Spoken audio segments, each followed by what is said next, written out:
पिलामाने प्रकृति एजुकेशन आउ एक नुआ वीडियो को तुम मानक बहुत बहुत स्वागत। यही वीडियो रे तुम मानक रही विश्व स्वास्थ्य दिवस उपलक्षे एक सहज सरल और संक्षिप्त अभिभाषण जहाँकि विश्व स्वास्थ्य दिवस अवसर में एक सुंदर भाषण प्रदान निमित्त तुम मानक खूब सहायक सब्यस्त हो पार। भिडियो को आरंभ करने पूर्व तुम मानक आम गोटे छोटिया अनुरोध ए भिडियोटी तुम मानक मन को पाइले निश्चित भाव गोटे लाइक कर नुआ ही आम चैनल को देखुले यहीपरि उपयोगी भिडियो पाइबा निमंते एबे ही चैनल को सब्सक्राइब करनब। ताइले आ काला विलंबन कर आरंभ करवा देखिबा विश्व स्वास्थ्य दिवस उपरे एक सहज सरल और संक्षिप्त अभिभाषण। वरेण्य प्रधानाचार्य पूज्यस्पद गुरुजी और गुरुमावृंद उपस्थित सज्जन मंडली और मोर छोट और बड़ भाई और भौणी माने विश्व स्वास्थ्य दिवस अवसर में समस्त मोर अनेक अनेक शुभेच्छा और शुभकामना। कहिबार प्रयोजन नहीं जे आज हूँ विश्व स्वास्थ्य दिवस। एहीपरि एक महान दिवस रे मोर श्रेणी शिक्षयित्री मते किछि कहिबार सुजोग प्रदान करिथिबारु मु तांकु मोर हार्दिक कृतज्ञता ज्ञापन करूअछि। कथारे अछि स्वास्थ्य ही संपद अर्थात मनिषर सकल संपद भितर स्वास्थ्य हेउछि अग्रगण्य। कारण एक उत्तम स्वास्थ्य व्यतिरेके सकल धन प्रतिपत्ति और ऐश्वर्य मध्य तुच्छ हो जाए। स्वास्थ्य अनुकूल न रहिले कौनसी भी कार्य आग्रह जन्मे नहीं। फलस्वरूप मनीष तार ज्ञान और प्रतिभार सदुपयोग करें। एनिमंते मनीषर सकल कामना भितर उत्तम स्वास्थ्य गोटे जहाँ केबे भी बाद दिया जाई पारे ना। एही तथ्य को हृदयंगम करी समाज रे स्वास्थ्य प्रति सचेतनता सृष्टि करने को आज परी एक दिवसर सृष्टि करा जायछि।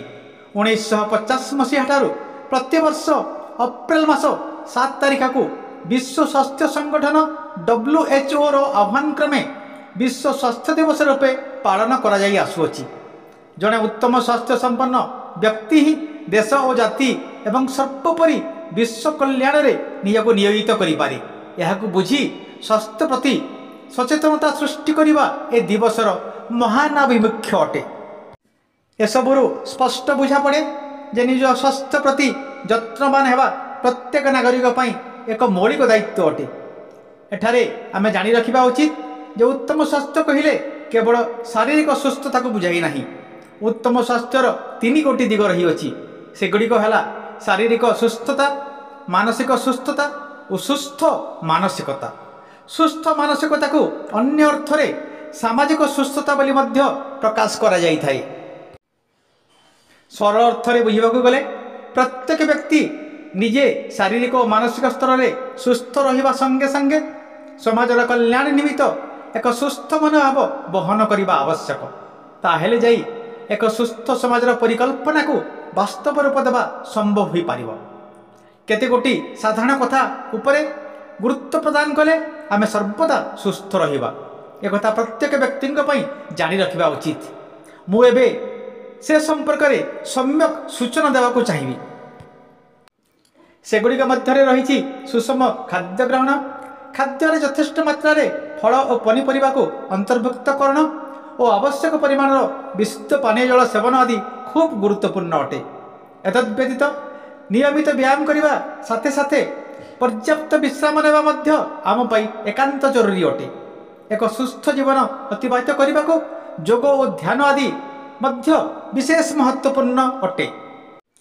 आउ एक गुरुत्वपूर्ण कथा है एक सुस्थ दीर्घ जीवन निमंते धूम्रपान, मद्यपान और सकल निशाद्रव्य ठारू दूरेई रहिबा एकांत अपरिहार्य अटे। जातिर जनक महात्मा गांधी यथार्थ कहते it is the health that is the real wealth and not pieces of gold और सिल्वर। अर्थात स्वास्थ्य ही असल संपद, स्वर्ण अथवा रौप्य केबे भी असल संपद रूपे परिगणित हो पारे ना। मु आशा करुछि आपण माने आज महान दिवस तात्पर्य को निश्चित रूपे हृदयंगम कर सारी। एणु मोर वक्तव्य को दीर्घ करी मु आपणक मूल्यवान समय आउ नेबाको चाहिबिनी। परिशेष समस्तंक पई एक सुस्थ दीर्घ और निरामय जीवन कामना करी मोर वक्तव्य को मु एठी विराम देबाको चाहिबी। धन्यवाद। पिलाई आमर ये भिडर ये परिसमाप्ति। ये भिडटी यदि तुम मन को पाई थाए निश्चित भाव लाइक कर नुआ आम चैनल को देखुले यहीपरि उपयोगी भिड पाइबा निमंते एवं ही चैनल को सब्सक्राइब करनब। तुम मानक आमर बहुत बहुत धन्यवाद।